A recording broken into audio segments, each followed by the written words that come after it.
হযরতে জুলাইখা, ইব্রাহিম নবীর বড় স্ত্রী হযরতে সারা রাদিয়াল্লাহু তাআলা আনহা এবং নবীজির মেয়ে ফাতেমাতুজ জোহরা, তারাই পৃথিবীতে সুন্দরী ছিল না? তাদের মতো সুন্দরী করে আল্লাহ কাউকে বানায়নি এবং কিয়ামত পর্যন্ত এত সুন্দর মানুষ আর আসবে না। কিন্তু তারা কি আমাদের মতো এভাবে রূপ সৌন্দর্য প্রদর্শন করে বেরিয়েছে? বলেন। আমি এই উদাহরণ দিতে গিয়ে বলেছিলাম যে এখন যারা বিশ্ব সুন্দরের তালিকা, এই যে দূরে কে ফিশান নাকি নাম, রশ্মিকা, এগুলো আমি পড়েছিলাম, যুগান্তর পত্রিকায় দেয় মাঝে মাঝে, পেপার পত্রিকা পড়ে দেখেছি যে এদেরও তালিকা আসে, এদের যে চেহারা দেওয়া থাকে, কোথায় হযরতে হাওয়া আলাইহিস সালাম আর কোথায় এই নায়িকা। ওদের তুলনায় তো কিয়ামত পর্যন্ত কেউ এরকম সুন্দরী আল্লাহ পাঠাবে না। এদের দেখেই মানুষ পাগল হয়ে যাচ্ছে এখন। হযরত হাওয়া আলাইহিস সালামকে আদম আলাইহিস সালাম দেখেছিলেন সর্বপ্রথম, তিনি তো প্রথমে তাকিয়েছেন এবং ধরতে গেছেন। আমি এই উদাহরণটা ওই জায়গা থেকে বলেছিলাম। তারা আগে নেই পরে নেই, উল্টাপাল্টা করে মিডিয়া ট্রল করে, বিশেষ করে জনকণ্ঠ, এটা একটা জঘন্য কণ্ঠ। এদেশের বহু আলেম এবং শহীদ আল্লামা দেলাওয়ার হোসেন সাইদি রহমতুল্লাহ আলাইহি বহুবার বলেছে, জনকণ্ঠ এটা পত্রিকা না, এটা ভারতের এজেন্ট। আপনারা এই পত্রিকা কেনেন কোন কারণে? এটা কিনলেও বাচ্চাদের টয়লেট পরিষ্কার করার জন্য কিনবেন, কারণ যত রকমের আগে নেই পরে নেই, মাঝখান থেকে একটা কথা জুড়িয়ে মানুষকে কালার করে, এরা মানুষের চরিত্র হনন করে। আর পৃথিবীতে সবচাইতে বড় গুনাহ এটা। কিছু মানুষ বুঝে না বুঝে ফেসবুকের মাধ্যমে কিছু আলেম নামে জালেম, এরা আন্দাজে এক কথা আমার নামে লাগিয়ে দিবে। আরে ভাই, আপনি তো বুঝবেন যে আমি 1-1.5 ঘন্টা কথা বলি, 2-1টা কথা তো স্লিপ অফ টাং হতে পারে। আল্লামা সাঈদী সাহেবেরও হয়েছে। কোন বুজুর্গ কথা বলতে বলেন তো 1-1.5 ঘন্টা দেখি ওর 10টা ভুল ধরতে পারি কিনা দেন। জালেমরা আমার জীবনটা শেষ করে দিয়েছে, এরপরও কিছু কথা বলার জন্য আমি তো আসতে চাই না। আপনারা তো নিয়ে আসেন। ডাক্তার আমার বলছে রাত 10টার পরে জেগে থাকবেন, আপনার কিন্তু আবার ওই অবস্থা হয়ে যাবে। আমি আসতে চাই না। হাত পা ধরে, পা ধরে, আমার বাবার হাত ধরে, আমার বাবার পা ধরে নিয়ে আসেন। আর নিয়ে আসার পরে একটু স্লিপ অফ টান হলে সেইটা নিয়ে আপনি মিডিয়া টল করেন। আপনার লজ্জা নেই? জালেম তো যা পালিয়েছে তার সাথে বড় জালেম আপনি দেখছেন। আর আমি কি ওই উদ্দেশ্য নিয়ে বলেছি? আমার মনের খবর আল্লাহ জানে না? আর দেশে উলঙ্গ মহিলাকে আমার সামনে লাগিয়ে দিয়ে বলছে হুজুরের সাথে বিয়ে করবো। মানুষের মানে কমন সেন্স কোথায় গেছে? বিবেক মনে হয় মরে গেছে। আমরা বাঁচি না দেশ নিয়ে চিন্তা করছি কি অবস্থা দাঁড়িয়েছে এখন। আর শয়তান আছে মানুষের পেছনে লাগানি। মানুষের দোষ ত্রুটি যারা বর্ণনা করে বেড়ায়, খালি মানুষের দোষ ত্রুটি যারা অনুসন্ধান করে বেড়ায়, আপনি মনে করবেন এগুলো একটা অমানুষ, এদের জন্মের সমস্যা, সেগুলো যার সন্তান। ফেসবুকে যারাই দেখবেন যার তার নামে উল্টাপাল্টা কিছু লেখে, সে যার নামেই হোক, যার নামে উল্টাপাল্টা লিখবে, আপনি 100 ভাগ সঠিক না হয়ে লিখতে পারেন। আর মনের খবর আপনি জানেন না। কথা বলেন না কেন? এই জন্য সাবধান হবেন, কারণ আপনার সব কথা কিন্তু রেকর্ড হচ্ছে। আমি হয়তো কিয়ামতে বেঁচে যাবো, কেমন ধরা খাবো, আমার কি ক্ষতি হবে? কিছু হবে না। 10টা মাহফিল বন্ধ হয়ে গেলে, এদেশ বন্ধ হয়ে গেল বা পৃথিবী নেই, আল্লাহর দুনিয়া ছোট নাকি? মানুষের পেছনে এই জঘন্য কণ্ঠ, জনকণ্ঠ আর কেউ কিনবেন না মুসলমানেরা। যদি কেউ 10 টাকা 8টা দিয়ে কিনে, এই টাকাগুলো মনে করবেন পানিতে ফেললাম, যখন বাচ্চাদের টয়লেট পরিষ্কার করবে। এগুলো ভারতের এজেন্ট। শেষ করে ফেললে প্রতিবেশী নামে এই কলঙ্ক যারা মসজিদ গুলো ভেঙে ভেঙে এখন মন্দির বানাচ্ছে। আবার বলছে আজমির শরীফও নাকি 1000 বছর আগে এখানে মন্দির ছিল, জবাই করার দরকার পড়বে। শয়তান। ভারতের এই যে কয়েকটা সাংবাদিক বের হয়েছে টিভিতে, কলকাতার এই যে ময়ূর রঞ্জন নাকি নাম জানা, এ কি মানুষের ভেতরে পড়ে? এরে মনে হয় বাবা 15-16টা বাবা হবে। তাছাড়া এত খারাপ সন্তান তো দুনিয়া জন্ম দেওয়ার কথা না। আমার মনে হয় ওকে 50 জন মিলে জন্ম দিয়েছে। আমি এত খারাপ কথা বলতাম না। যা শুরু করেছে এদের এই মিডিয়াগুলো।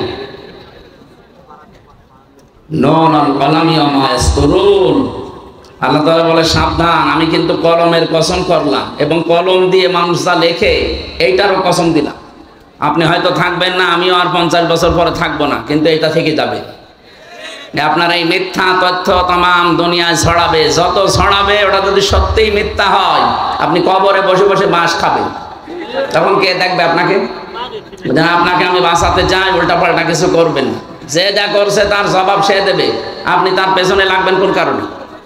এই জন্য আমার সময় দিন, আমার উপর আর জুলুম করবেন না। আজকে 3টা নিয়েছেন আপনারা জোর করি, কিন্তু একটাই পারি না। আমার যে শরীরের কন্ডিশন দেখতে পাচ্ছেন না, 3 বছর ওরা কি খাওয়িয়েছে আপনি জানেন? প্রত্যেকটা মানুষ এখন বের হয়ে অসুস্থ হয়ে যাচ্ছে। মামুনুল হক হাসপাতালে ছিল, আমি 10-11 দিন পড়েছিলাম হাসপাতালে, আমার সেন্সই ছিল না যে আমি আসি কিনা। এই অবস্থার পরও জোর করে নিয়ে আসেন, এসে কিছু একটু হলে আমারে বাঁশ দেওয়ার জন্য রেডি থাকেন না। এই ফেসবুকে যারা এই যুদ্ধ করছেন, যুদ্ধ করার জায়গা পান না। আশা করছে আপনারা থামবেন, যদি না থামেন আমরা মজলুম মানুষ, মজলুমের দোয়া কবুল হয়, এটা নবীজির হাদিস। বরদোয়া দিয়ে দেব, বরদোয়া তো দিতে চায় না, মন থেকে চলে আসে আপনাদের কাজ কারবারে। কারণ দুনিয়া জানে না যে এদেশে 15.5 বছর আলেমরা সব মজলুম ছিল, কিছু 5 গোলাম ছিল, তাদের নাই জান্নাত ছিল, আর আমরা তো ছিলাম জাহান্নামে। আশা করছি এগুলো থামবে। এরপরও যদি কেউ না থামে, আমার মনের খবর আল্লাহ জানে। আমি কেন ওই উদাহরণটা ওই জায়গায় সেট করেছিলাম, হাওয়া আলাইহিস সালাম, হযরতে নবীর ছোট মেয়ে ফাতিমাতুজ জোহরা, তারা ছিল বিশ্ব সুন্দরী, তারা এভাবে বেপরদা হয়ে বেড়ায়নি। আর এখন একটু চেহারা সুন্দর হলেই মানুষকে দেখায় যে আমার বউ কেমন সুন্দর দেখো। এই জায়গায় বলতে গিয়ে যারা বিশ্ব সুন্দরী এখন তালিকা করে, তাদের এই দূরে ফ্যাশন, এই রশ্মিকা কি নাম, ও সাঁতা তো কোথায় পারি আমি তাও জানি না, খালি পড়েছি এতটুকু, আর ওইটা উলট পালট করে। আমার কথা তো কাটবে, আমির জামাতের কথা তাই কাটছাট করে মানুষকে কালার করছে, আর আমি তো ছোট মানুষ। এই জন্য আগামী থেকে আমি আপনাদের হাতে পায়ে ধরে বলছি, যে কয়টা ডেট আমার শরীরে কোলায়, অন্তত এক এক জেলায় 2-3টা করে, এর বেশি তো পারার কথা না। 64টা জেলা, 630টা থানা, আপনি টের পাচ্ছেন? প্রত্যেক থানায় যদি একবার করে যাওয়া লাগে, মাসে বছরে কয়টা মাহফিল হয়? না 6 মাস হইল 300টার ভেতরে 150টা মাহফিল হয়, 630টা থানা, কোথায় যাওয়া যায়? আর আজকে আমার বাবা মা বউ মেয়ে সব রাগ করছে যে তাই করে বেড়াতে না। তা আমি কারে বোঝ দেবো? এখানে আসলে আপনাদেরও মন পায় না, হুজুর দেরি করে আসে। আরে ভাই, আপনি আমার জায়গা থাকলে টের পেতে, ম্যাডামকে সময় দেবো, সে 10 মিনিট সময় নেই, বলে জানা এটাই করে বেড়াতে যান, আপনার সংসার করা লাগবে। আপনাদের কারণে আমার সংসার নষ্ট হয়ে যাচ্ছে। আমার মা বাবা আজকে গরম দিচ্ছে, কি করো কি বলবো তাদের, বলেন? আমি কি ডেট নিতে চাই? মৌলানা হোসাইনকে মানুষ পাগল করে ফেলে। আমি আবার বলছি, আপনারা হাতে পায়ে ধরে, সারা দেশে এটা যাচ্ছে, সবাইকে বলছে, আন্দাজে ভুল বুঝবেন না। আর কিছু মানুষ প্রতারণার শিকার হচ্ছেন। এই শেষের 16 একটা নাম্বার আছে, এটা এক হিন্দুর নাম্বার, নয়ন দাস। এই শয়তান কিছু মুসলমান মিডিয়ার সাথে হাত করে আমার ছবি পেছনে লাগিয়ে কম্পিউটারের মাধ্যমে ওরা মানুষের কাছে টাকা নিচ্ছে যে হুজুর ডেট দিচ্ছে, অথচ আমার ডেট খালি নেই, সারা দেশ জানে। এই কিছু মানুষ অজ্ঞ আবেগে টাকা দিচ্ছে, 10,000 5,000 করে দিয়ে ধরা খাচ্ছে। পোস্টার ছাপিয়ে বলছে আমাদের পোস্টার হয়ে গেছে, আপনি আসেন। আসবো মানে? আমার ওই দিন মাহফিল চট্টগ্রাম, আর আপনি দিয়েছেন সিলেটে, আমি যাবো কি করি? আর আপনার মাহফিল দাম জানিই না। এই জন্য আমি আবার আহ্বান করছি, এই 16 নাম্বারটা যদি ধরতে পারেন কেউ, ওরে পিটিয়ে মেরে ফেলবেন, এতে যা হয় আমি দেখবো। এই শয়তানের কারণে সারা দেশ থেকে মানে মুসিবতের শেষ নেই, মানুষও ধোকা খাচ্ছে। এই যে এতগুলো মানুষ এখন যদি ধোকা খেত, আমারা যদি দাওয়াত না দিতে বলতো 16 নাম্বার প্রতারকের কাছে, আর 70, এই দুইটা, এটা রবি নাম্বার, শেষের 16 একটা, শেষের 70 একটা। এরা বিভিন্ন জায়গা থেকে কম্পিউটারে খুব পারদর্শী, বিভিন্ন জায়গায় আমার ছবি এখানে পেছনে লাগিয়ে বসে মুখ নড়াচ্ছে। এত চালাকের আর এত এত এক্সপার্ট, কত প্রশাসনকে দিলাম যে ভাই ধরে দিন, না কেউ পারছে না। এখন আমি কি করব? কালকেও মাহফিলে চট্টগ্রামে ধোকা দিয়েছে মানুষকে, সেখানে বলে 1.5-2 লাখ মানুষ বছর হুজুর দাওয়াত নিয়ে আসে না, অথচ আমি জানিই না ওই 16 নম্বরে ধোকা খেয়েছে। এই ময়মনসিংহ সেদিন ধোকা খেয়েছে, সিরাজগঞ্জ দল চত্বরে ধোকা খেয়েছে, কিচ্ছু জানি না। এরা আন্দাজে মানুষ জমা করছে, আর নাম শুনলে তো এখানে 1-1.5 লাখ মানুষ হয়ে যায়। এটা বারবার সরাতে পারো না। মিডিয়াগুলো কি করে কেরা, নাকি এরা ওর সাথে জড়িত আছে? না না, এ থাকতে পারে না, না ধরতে পারো না, কি করো কি? গ্রুপ গ্রুপ চালা আগে গ্রুপে দেওয়া যায় না যে এই 16 নাম্বারে 70 নাম্বারে কেউ ধোকা খাবেন না, এইগুলো ছড়াতে পারো। রাশমিকার নাম মুখ দিয়ে একবার বের হলে সেটা ছড়াতে পারো। আর এই দেখো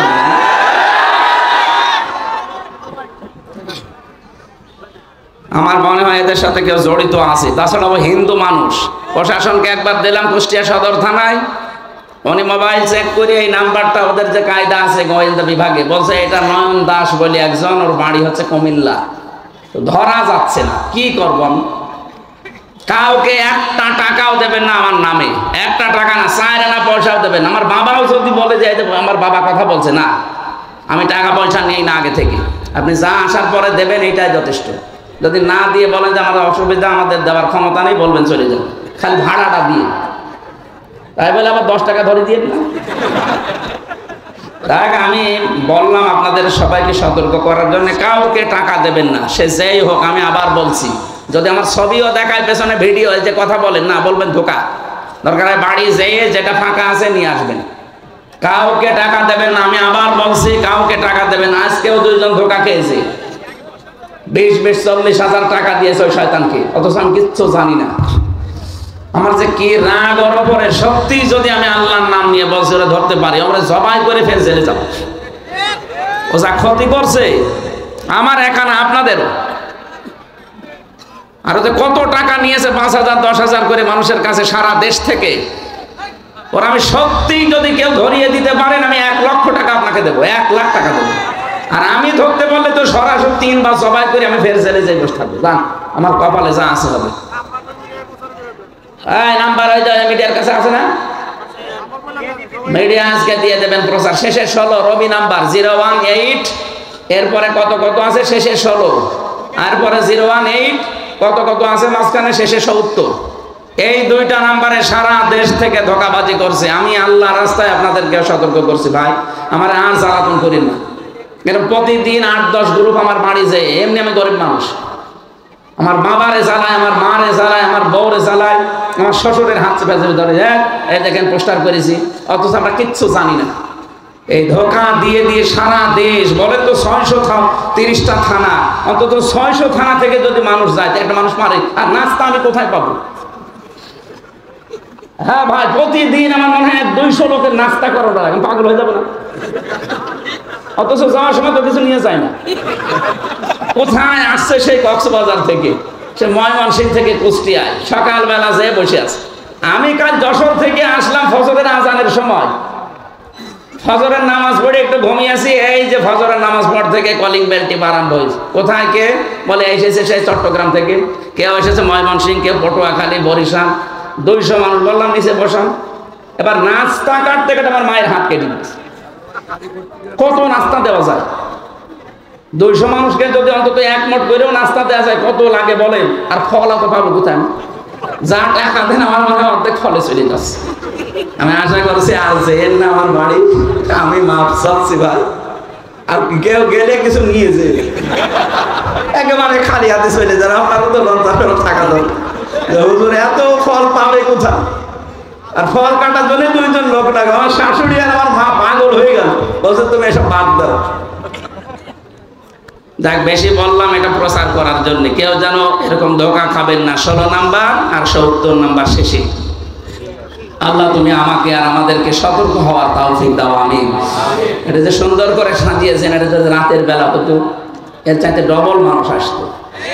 আর এই কথা বলেও আমি একটা মাহফিল হলে শান্তি পেতাম। 1.5-2 ঘন্টা 2.5 ঘন্টা আমি একটা আয়াতের উপরে তাফসীর করতাম, অন্তত কিছু নিয়ে যাওয়া যেত। এখন এই যে শিবিরের কেন্দ্রীয় সভাপতি জোর করে আসছি, জোর করে ওনার নাটোরে এই যে সেই বনপাড়া বড়াই গ্রাম, এখানে নিয়ে যেয়ে মাগরিবের পরে তুলবে। ওখানে লক্ষাধিক মানুষ বসে আছে। আবার সিরাজগঞ্জের এই যে বেলকুচিতে আসা লাগবে রাত 9টায়। বলেন আমি কি মেশিন কি? আর আপনারা যে দূর থেকে আন্দাজ ধারণা করেন, না ওনার টাকা লাগে, কথা আপনি কয় টাকা দেন? আপনি যে টাকা দেন, এই যে আজকেও আমার গাড়িটা সারতে 1.5 লাখ টাকা লাগবে, 1.5 লাখ।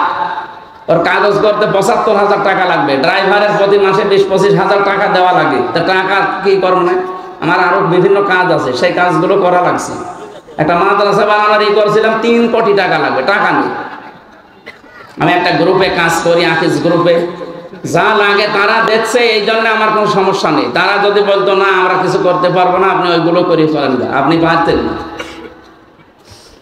এই জন্য আমার দূর থেকে যারা আন্দাজে ধারণা করে গালিগালাজ করেন যে দুনিয়াদার হুজুর, আপনি আমার মনের খবর জানেন আমি দুনিয়াদার কি আখেরাতদার? আপনি নিজের হিসাব করেন ভাই। আল্লাহ তুমি আমাকে অন্তত এই ষড়যন্ত্র থেকে বাঁচাও। হাফিজুর ভাই বলছিল না যে আসলেও ষড়যন্ত্র চলছে, আর এটা বিভিন্ন রাম আর বামরা বিভিন্ন আলেমের নাম জালেম দিয়ে এদেরকে করাচ্ছি যে এদের পেছনে লাগু। এখন তো আর কেউ নেই কথা বলার মতো, দু একজন যা কথা বলছে এদেরকে যেন কথা বলতে না দেয়। এটা ভারতের একটা চক্রান্ত। আমরা কোরআনে কারিমের 2টা আয়াতের অংশ বিশেষ পড়েছি, তাফসীর করার জন্য আলাদা সময় যদি থাকে কোনো সময় আসবো। আজকে আমরা যতটুকু পারি আয়াতের মূল শিক্ষাগুলো নিয়ে আসর পর্যন্ত। আসরের আজান দেবেন 4টা 10-এ, 15 নামাজ পড়বেন। 4টা 10-এ আজান দিয়ে 15 নামাজ পড়বেন, অসুবিধা নেই। এখানে নামাজ পড়ে তারপর বাড়ি যাবেন। আউযু বিল্লাহি মিনাশ শাইতানির রাজীম। বিসমিল্লাহির রহমানির রহিম। ওয়া দারাবাল্লাহু মাসালান ক্বরিয়াতান কানাত আমিনাতাম মুতমাইন্নাহ। তাফসীর আকারে কথা বলবো ইনশাআল্লাহ। কোরআনের তাফসীর হবে কোরআন টু কোরআন দিয়ে। আল্লাহ পাক উদাহরণ দিচ্ছেন, দৃষ্টান্ত দিচ্ছেন, একটা উপমা পেশ করছেন আমাদের সামনে একটা গ্রামের। কিসের? সিরাজগঞ্জের এখানে যা আসলাম, এটা বড় সারুকিয়া কি নাম দেখলাম, তাহলে এটা একটা গ্রাম।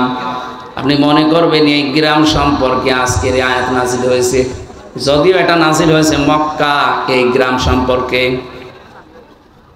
1500 বছর আগে নাযিল হওয়া আয়াতটা আমার যতটুকু জ্ঞান আল্লাহ কোরআন সম্পর্কে দিয়েছে আমি মিলিয়ে দেখলাম বাংলাদেশের একটা গ্রামের সাথে মিলে যাবে। এদেশে বহু গ্রামে যাওয়ার পরে দেখেছি সাইনবোর্ড লেখা থাকে আদর্শ গ্রাম। একটা গ্রাম আদর্শ এমনিতেই হয় না, 100% শিক্ষিত হওয়া লাগে। ওই গ্রামের ভেতরে যে সমস্ত কাজ কারবার গুলো মানবতা বিরোধী, শরীয়ত বিরোধী, ওইগুলো চলে না। অভাব অনটন, শান্তি স্বস্তি নিরাপত্তা বিভিন্ন দিক থেকে বিবেচনা করে লেখা হয় আদর্শ গ্রাম। পরশুদিন যেখানে ছিলাম লেখা ছিল আদর্শ আন্দোলিয়া, তার মানে গ্রামটা 100% শিক্ষিত মানুষ। কোরআনে আল্লাহ যে আয়াতটা দিয়ে গ্রাম সম্পর্কে উপমা দিচ্ছেন, এই গ্রামটার নাম হচ্ছে বাক্কা। নাম কি? বাক্কা। এটা মক্কার প্রাচীন নাম। আল্লাহ পাক বলেন ইন্না আউয়ালা বাইতি উযিআ লিন-নাসি লাল্লাযী বিবাক্কাতা মুবারাকাও ওয়া হুদাল লিল আলামিন। অবশ্যই এই পৃথিবীতে সর্বপ্রথম একটা ঘর প্রতিষ্ঠিত হয়েছে। প্রথম বানিয়েছে আল্লাহ ফেরেশতাদের দিয়ে, দ্বিতীয় বানিয়েছে হযরতে আদমকে দিয়ে, এরপরে বানিয়েছে হযরতে নূহকে দিয়ে, এরপরে বানিয়েছেন ইব্রাহিম আলাইহিস সালাম আর ইসমাইলকে দিয়ে। এখন মাঝে মাঝে শত সংস্কার হয়, কিন্তু সর্বপ্রথম আল্লাহ পৃথিবীতে ঘর বলতে যা বোঝায় ওটা বানিয়েছে কাবা শরীফকে। 2টা জিনিসের ভেতরে এখনো পর্যন্ত রাখা আছে।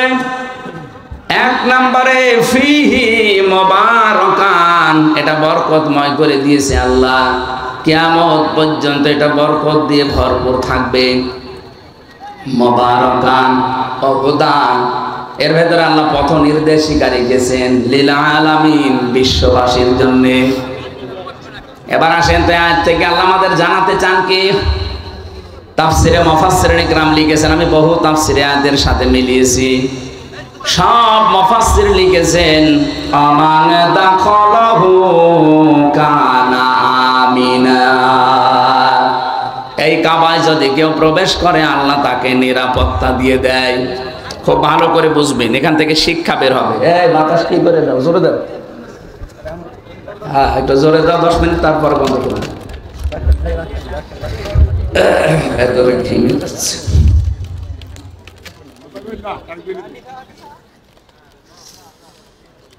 আল্লাহ পাক বলেন কাবার চত্বরে কেউ আসলে তাকে নিরাপত্তা দেওয়া হয়।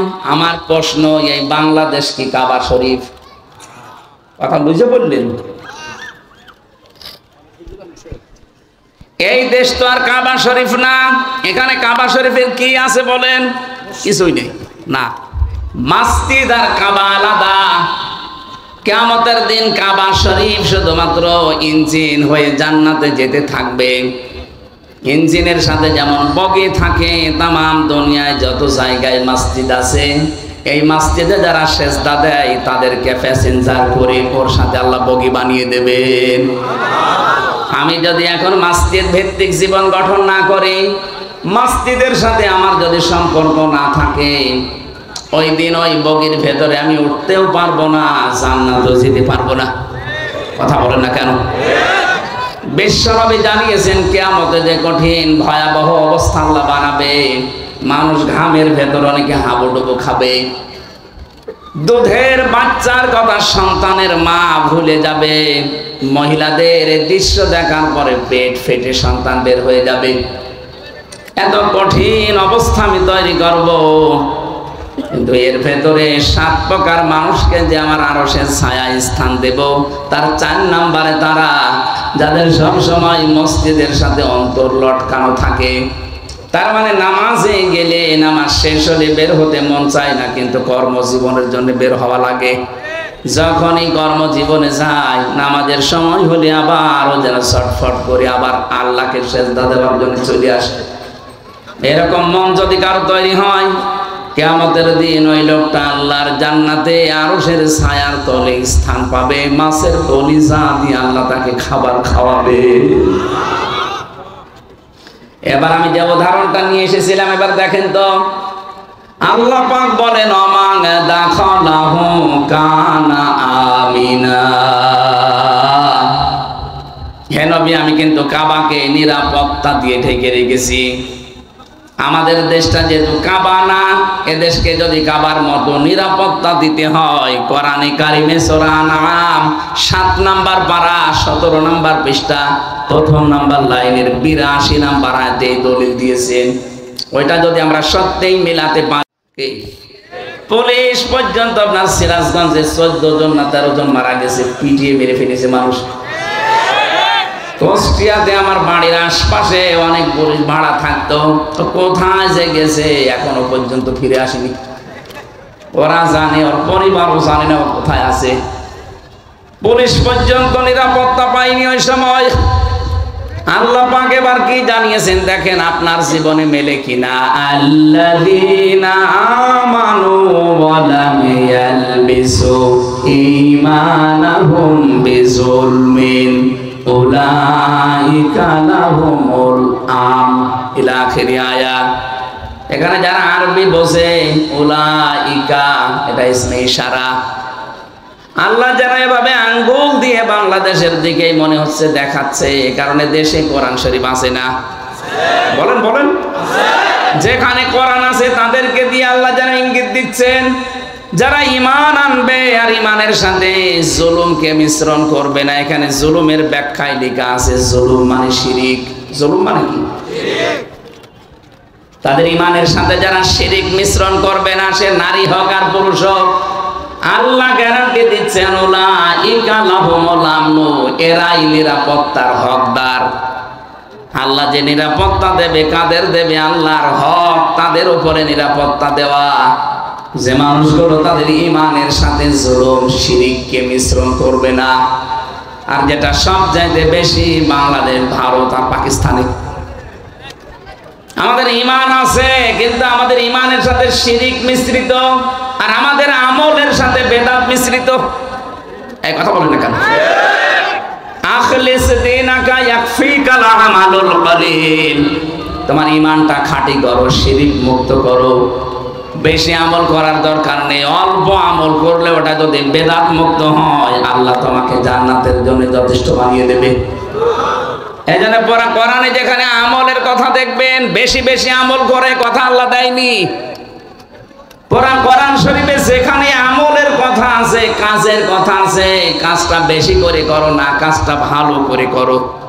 আল্লাযী খালাকাল মাউতা ওয়াল হায়াতা লিয়াবলুয়াকুম আইয়ুকুম আহসানু আমালা। সে আল্লাহ যিনি তোমাদের মউত আর হায়াত বানিয়েছেন। সিরাজগঞ্জবাসী আয়াতের দিকে একটু তাকান। আল্লাযী খালাকাল মাউতা দিয়েছেন আল্লাহ। আগে কিন্তু মউতের কথা, এরপরে হায়াতের কথা।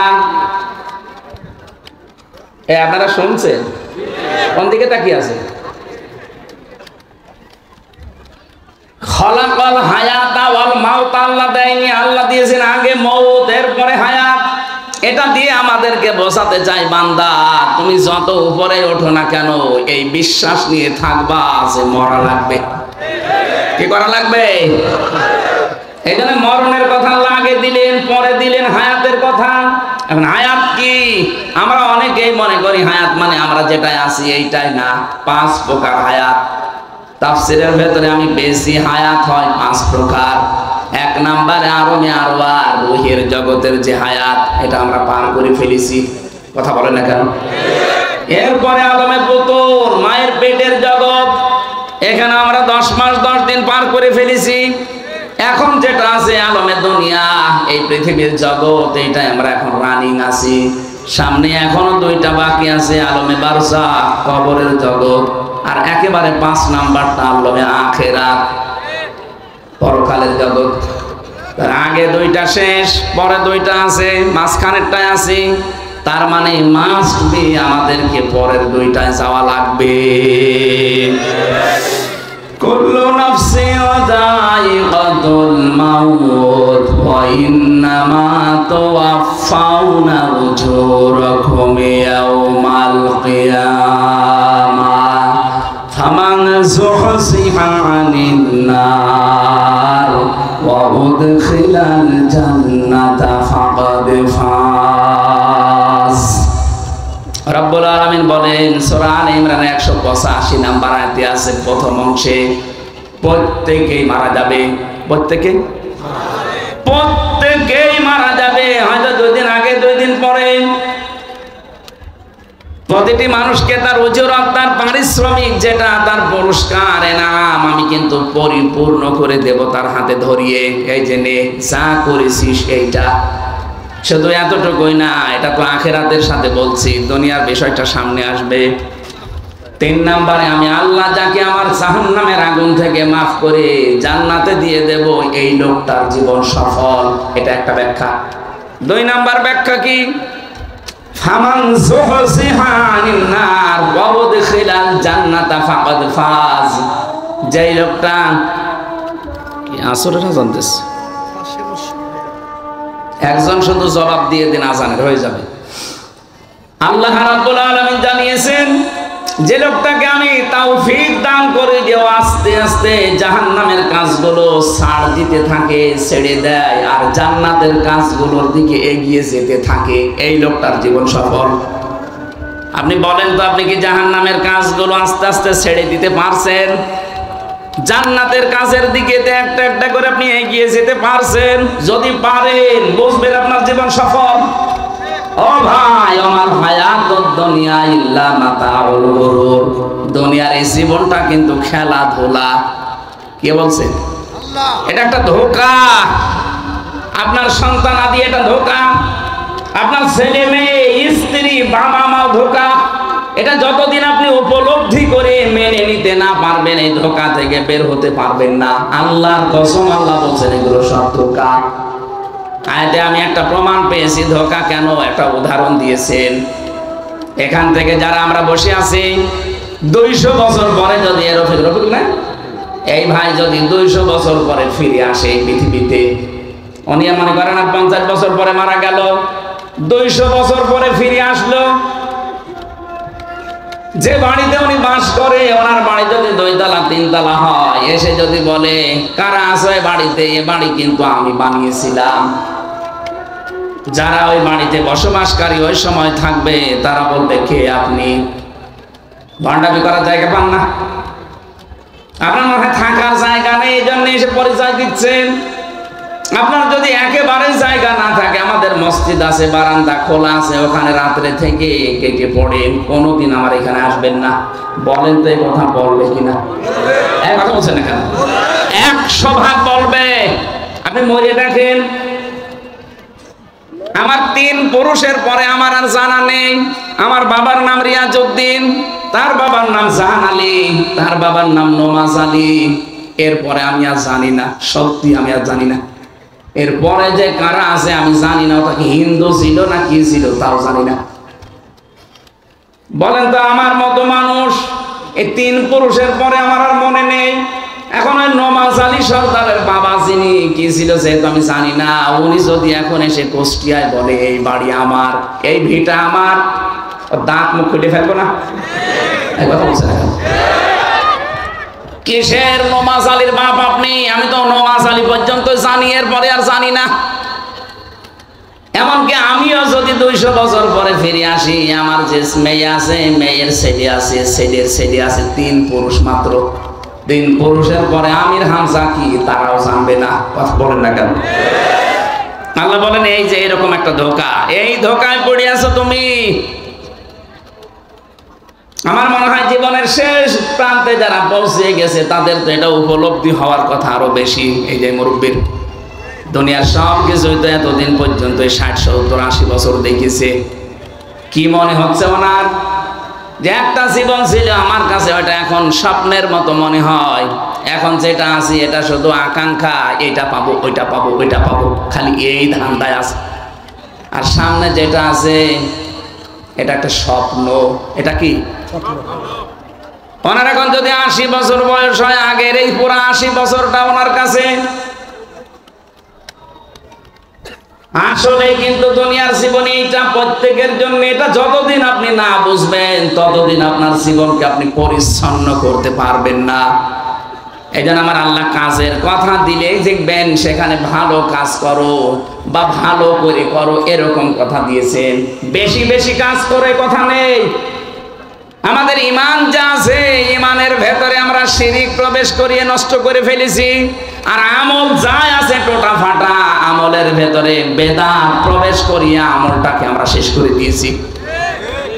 এই জন্য আজকে থেকে যদি এই বাংলাদেশটাও কাবার এলাকার মতো শান্তি, স্বস্তি, নিরাপত্তা নিয়ে আমরা ব্যবস্থা করে দিতে চাই, ডক্টর ইউনূস আপনাকে আমরা বলবো আলেমদেরকে সাথে নিয়ে এই 18 কোটি মানুষকে সঙ্গে নিয়ে শিরিক মুক্ত দেশ গঠন করেন।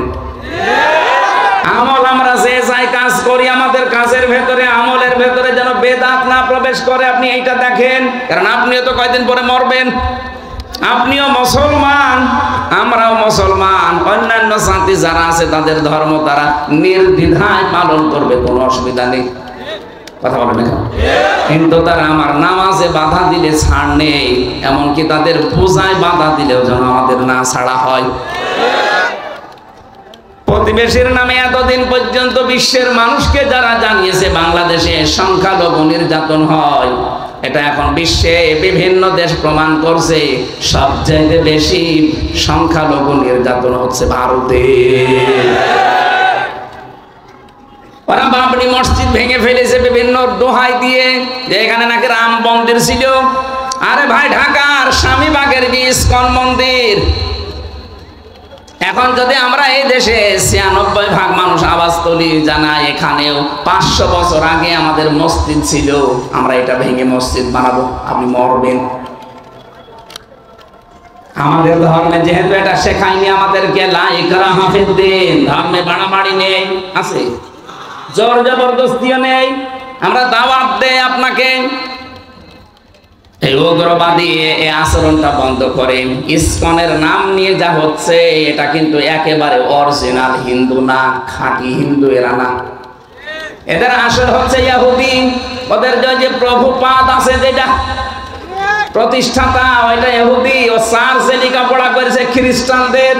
উগ্র কিছু মানুষদেরকে দলে ভিড়িয়ে ইসকন গঠন করে সারা দুনিয়ায় এখন এদের নিয়ে অশান্তি। শুধু বাংলাদেশে না, 257টা রাষ্ট্রের 195টা দেশে ওদের নিয়ে এখন ঝামেলায় আছে। এজন্য ওদের উস্কানিতে যেন আমরা পা না দেই। ওরা খুব চেষ্টা করেছিল সাইফুল ইসলাম আলিফকে হত্যা করার মাধ্যমে এই দেশে মুসলমানরা যেন একটু হইচই করে, এরপরে যেন একটা হট্টগোল বেঁধে যায়। আর এটা করার ছিল যারা পালিয়েছে ওরা যেহেতু বিভিন্ন হাল দিয়ে হালে পানি মানায়নি। ওদের রিক্সা লীগ, ওদের আনসার লীগ কথা বলছে না কেন? বিভিন্ন লীগ দিয়ে যখন পানি বানায়নি তখন ওরা লাগিয়েছে বিভিন্ন কায়দায় ইসকনকে। এইটাও হালে পানি নেয়নি, কারণে দেশের মুসলমানেরা সব চাইতে বেশি সংযমের পরিচয় দিয়েছে। আমরা ফেসবুক বলেন, ইন্টারনেট বলেন, পত্রিকা বলেন, কারো ফাঁদে পা দিয়ে, বিশেষ করে ভারতপন্থী পত্রিকা যেগুলো, এই জনকণ্ঠ আমি নাম নিয়ে বলছি, আরো কয়েকটা আছে, যেইটাই দেখবেন দেশের এই দাদা বাবুদের পক্ষে কথা লিখবে। আপনাদের পাশে টাঙ্গাইলের সন্তান মাওলানা ভাসানী বলেছিল, দেশের মানুষ যখন বুঝবে যে ভারত আমাদের শত্রু, তখন এই দেশটা একটু দাঁড়িয়ে যাবে। তারা বুঝেছিল, তারা বিচক্ষণ ছিল, কিন্তু এখন আমরা অনেকেই এটা বুঝি না। মনে করেন না আমাদের দাদা, কিসের দাদা আপনার? আপনার দাদা হলে আপনি যান, ওরা এখন চট্টগ্রাম নেওয়ার ধান্দায় আছে। আরে ভাই, চট্টগ্রাম আমাদের বাংলাদেশের অংশ, আপনি কি যৌতুক নেবেন? আর যৌতুক আপনাকে দেবো কেন? মেয়ে কি আমরা আপনাকে একেবারে স্বাভাবিক ভাবে দিয়েছি? মেয়ে তো পালিয়ে গেছে। পালিয়ে যাওয়ার মেয়ের আবার যৌতুক কিছু বিয়েই তো আমরা মেনে নিচ্ছি না। যাওয়ার পরে যদি কোনো মুসলমানের সাথে বিয়ে করে তো তাও মানতাম।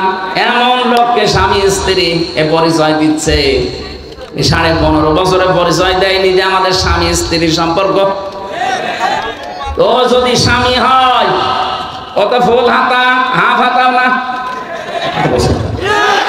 যার কাছে পালিয়ে গেছে, ওকে ফুল হাতা না হাফ হাতা? হাফ হাতা, ফুল হাতা। এখন মুসলমান মেয়ে ফুল হাতার কাছে যায় কি করে? আরো অধিকাংশ ফুল হাতারা এখন হাফ হাতা হয়ে যাচ্ছে। আমার ছেলের যে জেলার ছিল দেবদুলাল, ও শুনলাম নাকি চুরি করে হাফ হাতা হয়ে গেছে। এখানে বৈজ্ঞানিক অনেকগুলো ব্যাখ্যা আছে, এখানে এই পরিবেশ এটা বলা ঠিক নাই, জন্য বললাম না।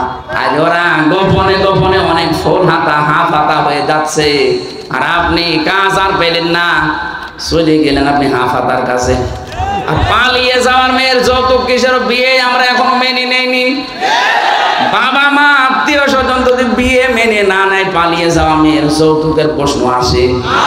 এরপরও আপনার নিয়ে নিতে চান জোর করে যে চট্টগ্রাম দিয়ে দাও, দিতে পারি। আপনাদের 7 সিস্টার আমাদের দেওয়া লাগবে। আপনি কি আর কি মনে করেন? 7 সিস্টার আমি পুরাটা ঘুরেছি, একটাও ঠিক থাকবে না। ডক্টর মোহাম্মদ ইউনূস শুধু একটু ইঙ্গিত দিয়েছিল, আপনারা ভয়ে পাগল হয়ে গেছেন। কারণ আমি জানি দুনিয়ায় সবচাইতে বেশি মরণকে ভয় পায় মুশরিকরা। সূরা বাকারার ভেতরে আছে, ওয়ালা তাজিদান্নাহুম আহরাসান নাসি আলা হায়াতি ওয়া মিনাল্লাযীনা আশরাকু ইয়াওয়াদ্দু আহাদুহুম লাউ ইউআম্মারু আলফা সানাহ ইলা আখিরি আয়াত। রব্বুল আলামিন বলেন, পৃথিবীর মানুষেরা, আপনি যদি মুশরিকদেরকে বলেন যে তোমরা 1000 বছর বেঁচে থাকবা, ওরা বলবে আমরা আরো বাঁচতে চাই। কারণ জীবনের উপরে সবচাইতে বেশি মায়া মহব্বত ভালোবাসা এই দুনিয়াতে মুশরিকদের। এটা আমরা শুধু যাওয়া বন্ধ করে দিয়েছি, এই ঘোষণা এখনো বন্ধ করিনি। আমরা বলেছি যাব না ওই দেশে চিকিৎসার জন্য, দাদার আক্কেই দেখে মরছে না, 40 ভাগ ছাড় দিয়ে দিলাম, আসেন।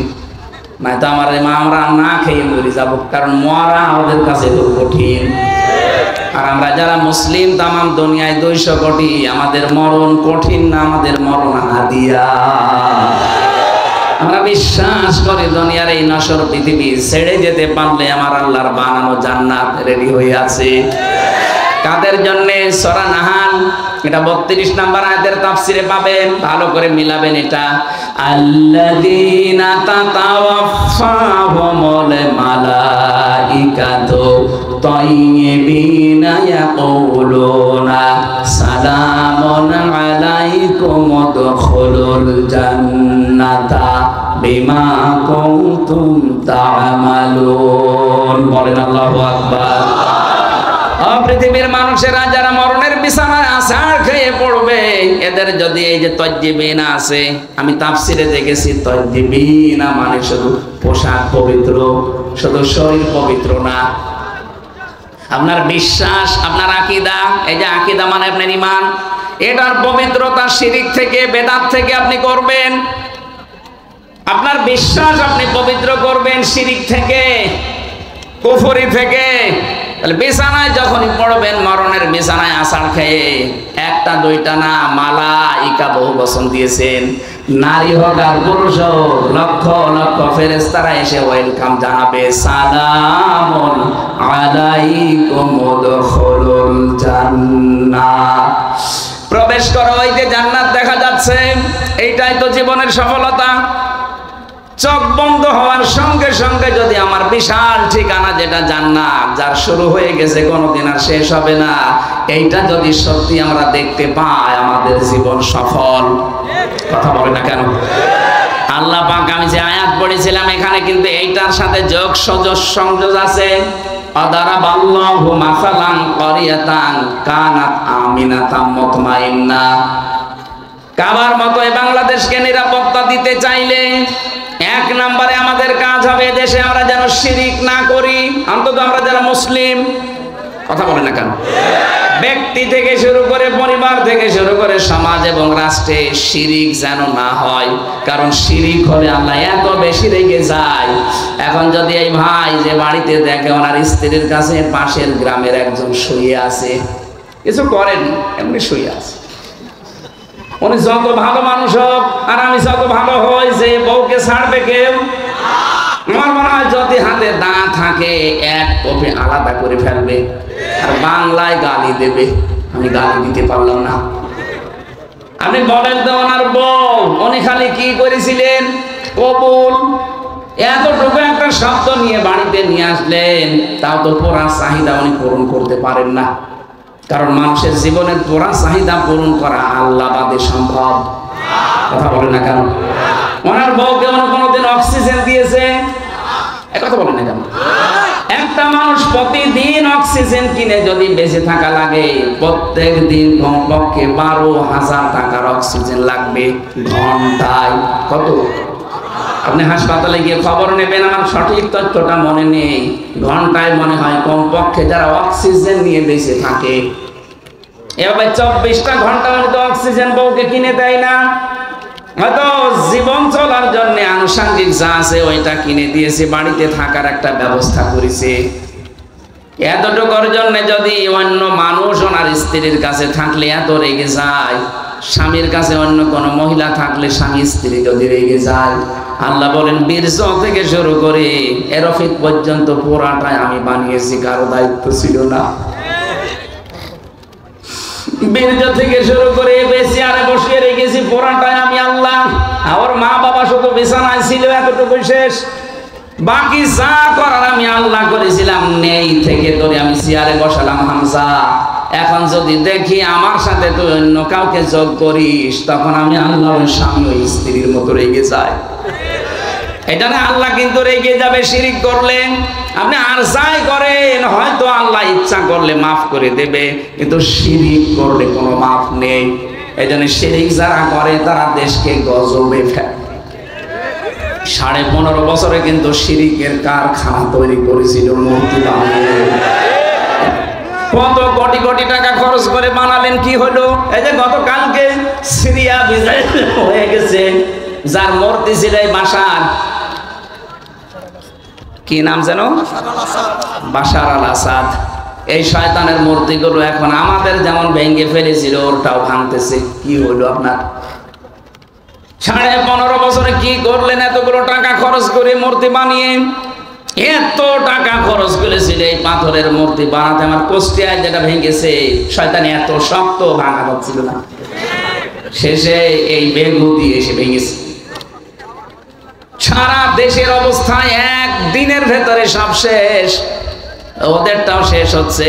যেখানে যেখানে মূর্তির সংস্কৃতি, মুসলমানদের ঈমান যদি একটু জাগ্রত হয়, ওটা কিয়ামতের আগে আর থাকবে না।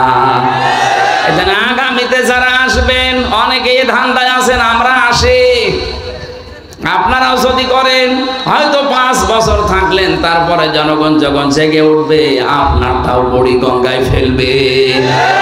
কারণ মূর্তির এই সংস্কৃতি, এটা শিরিক। এটা কি শিরিক? করলে আল্লাহ নিরাপত্তা তুলে নেয়। এমনিতেই আমরা ঝামেলায় আছি সারা দুনিয়া এখন, বিশেষ করে আমাদের প্রতিবেশী। এরা এত মানে নিকৃষ্ট প্রতিবেশী আল্লাহ আমাদের দিয়েছে। খালি পাকিস্তান থেকে চিনি এসেছে, ওদের মাথা খারাপ হয়ে গেছে।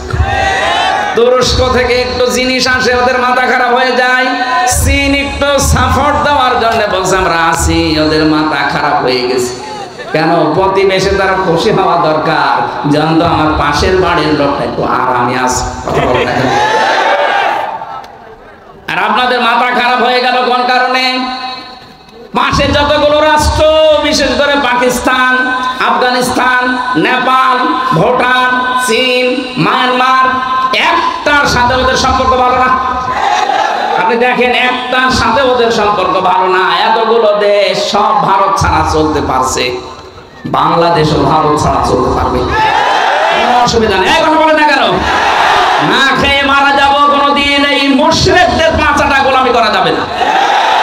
কারণ মরে গেলেই পবিত্র জীবন, আপনি জান্নাত পেয়ে যাবেন। আরে মুশরিকদের পাঁচাটা গোলামি করে শেষ জীবনে ঈমানও পাবেন না, কিয়ামত পর্যন্ত জালেম জ্বলা লাগবে জাহান্নামের আগুনে। আমরা 41 সাল 71 সাল থাকতে চাই না, আমরা 2 মিনিট থাকতে চাই, কিন্তু ঈমান নিয়ে। এই কথা বলেন না কেন? আল্লাহ বলেন এমন একটা গ্রাম দিয়েছিলাম, এই গ্রামে ছিল প্রথম নিরাপদ, 2 নম্বরে নিশ্চিন্ত। 1947 সালের আগের ইতিহাস বাংলাদেশের সাথে মিলান, এই আয়াতটা একেবারে খাপের খাপ, মমতাজের বাপ মিলে যাবে। আমি তো মিলিয়েছি এইভাবে, এই কোরআনের সাথে আমি যা পড়ি আগে বাংলাদেশ নিয়ে মিলাই দেখি এখান থেকে কি পাওয়া যায়। এক সময় এক জায়গায় আজান আছে, মানে